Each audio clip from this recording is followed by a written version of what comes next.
Hi hello అండి, welcome to tasty house. ఈరోజు మన ఛానల్లో నేను బ్రెడ్తో చాలా సింపుల్గా చాలా టేస్టీగా ఒక రెసిపీ తయారు చేసి చూపించానండి. చక్కగా అసలు స్టవ్ వెలిగించే పని లేదు, పెద్దగా శ్రమ కూడా ఏముండదు, క్విక్గా చేసేసుకోవచ్చు. 5 మినిట్స్ లోపే ప్రిపేర్ చేసుకోవచ్చు అనమాట. అన్నీ మనకి అవైలబుల్గా ఉండే ఇంగ్రీడియంట్స్తోనే, ఇంట్లో ఉండే వాటితోనే ప్రిపేర్ చేసి చూపించాను. ఎలా తయారు చేసుకోవాలో వీడియోలోకి వెళ్ళిపోయి చూద్దాము. ఇక్కడ నేను 2 బ్రెడ్ స్లైసెస్ని తీసుకున్నానండి. ఇక్కడ వీడియోలో చూపిస్తున్నాను కదా, ఈ విధంగా గ్లాస్తో ఇలా రౌండ్ షేప్ వచ్చే విధంగా కట్ చేసుకోవాలి. ఈ కట్ చేసుకున్న పీసెస్ అన్ని వేరే ప్లేట్లో తీసుకుని పక్కన పెట్టేసుకోండి.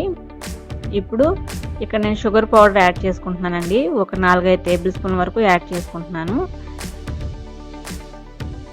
ఈ షుగర్ పౌడర్లోనే ఒక 1 గ్లాస్ వరకు వాటర్ యాడ్ చేసుకోవాలి.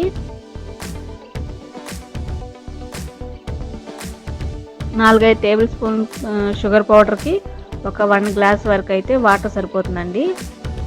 దీనికి కొలత కూడా ఏం అవసరం లేదు. ఇప్పుడు ఇలా కలుపుకున్న వాటర్ కూడా పోసుకున్న తర్వాత దీంట్లో కొద్దిగా ఫుడ్ కలర్ యాడ్ చేసుకోవాలండి. ఫుడ్ కలర్ అనేది మన ఇష్టం అనమాట. పింక్ కలర్ యాడ్ చేసుకోవచ్చు, ఎల్లో, గ్రీన్, అలా మన ఇష్టం అనమాట. ఇప్పుడు ఈ వాటర్ కూడా పక్కన పెట్టేసుకుని ఇప్పుడు వేరే ఒక మిక్సింగ్ బౌల్ తీసుకోవాలి.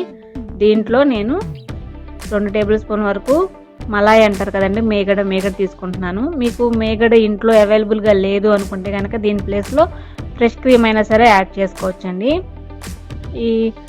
ఇప్పుడు నేను మేగడతో చేసి చూపిస్తున్నాను. ఈ మేగడలో 2 టేబుల్ స్పూన్ వరకు మిల్క్ పౌడర్ యాడ్ చేసుకుంటున్నానండి. ఇక్కడ దీంట్లో షుగర్ ఏమి యాడ్ చేయట్లేదు. మిల్క్ పౌడర్ స్వీట్గానే ఉంటుంది కాబట్టి నేను షుగర్ ఏమి యాడ్ చేసుకోవట్లేదు. దీనిలో ఒక 2 డ్రాప్స్ వరకు వెనీలా ఎసెన్స్ వేసుకుంటున్నానండి. వెనీలా ఎసెన్స్ లేకపోయినా సరే స్కిప్ చేసేసుకోవచ్చు, ఏం ప్రాబ్లం లేదు. ఇప్పుడు ఇవన్నీ మిక్స్ అయిపోయే విధంగా మిక్స్ చేసుకోవాలండి. మొత్తం మెత్తగా, కొంచెం ఈ మలాయి అంతా కూడా మెత్తగా అయిపోయి, చూసారు కదా ఇక్కడ వీడియోలో చూపిస్తాను కదా, ఈ విధంగా రావాలి. ఇలా వచ్చిన తర్వాత దీంట్లో కొద్దిగా డ్రై ఫ్రూట్స్ యాడ్ చేసుకోవాలి. బాదం పప్పు, జీడిపప్పు, పిస్తా పలుకులు మన ఇష్టం అండి, ఏవైనా సరే యాడ్ చేసుకోవచ్చు. డ్రై ఫ్రూట్స్ ఏం లేకపోయినా సరే కూడా బాగానే ఉంటుంది.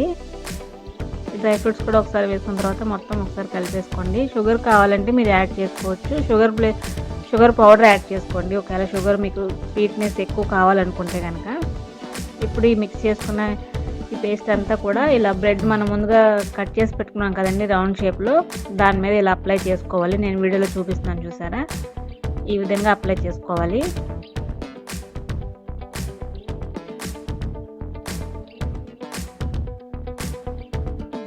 ఇప్పుడు దీని మీద అప్లై చేసుకున్న తర్వాత దీనిలో కూడా కొన్ని డ్రై ఫ్రూట్స్ యాడ్ చేసుకోవాలండి. డ్రై ఫ్రూట్స్ యాడ్ చేసుకోకపోయినా సరే బాగానే ఉంటుంది. యాడ్ చేసుకుంటే కొంచెం తినేటప్పుడు పంటి కింద ఈ డ్రై ఫ్రూట్స్ అనేవి పడుతుంటాయి కదా, టేస్టీగా ఉంటుంది అనమాట. ఇప్పుడు ఇలా పైన ఇంకొక దాంతో పెట్టుకుని క్లోజ్ చేసేసుకోవాలండి. ఇది మనం ముందుగా వాటర్ కలిపించుకున్నాం కదా, ఇలా 2 పెట్టి క్లోజ్ చేసేసుకున్న తర్వాత ఈ వాటర్లో డిప్ చేసుకోవాలి. ఇవి మరీ గట్టిగా లోపలికి పెట్టి అదిమేయద్దండి. నేను వీడియోలో చూపించాను చూడండి, సేమ్ అలాగే చేసుకోవాలి. ఇప్పుడు కోకోనట్ పౌడర్ ఉంటుంది కదండి, ఆ కోకోనట్ పౌడర్లో ఇది ఒకసారి మొత్తం అద్దేసి పైన చెర్రీతో గార్నిష్ చేసుకోవాలండి.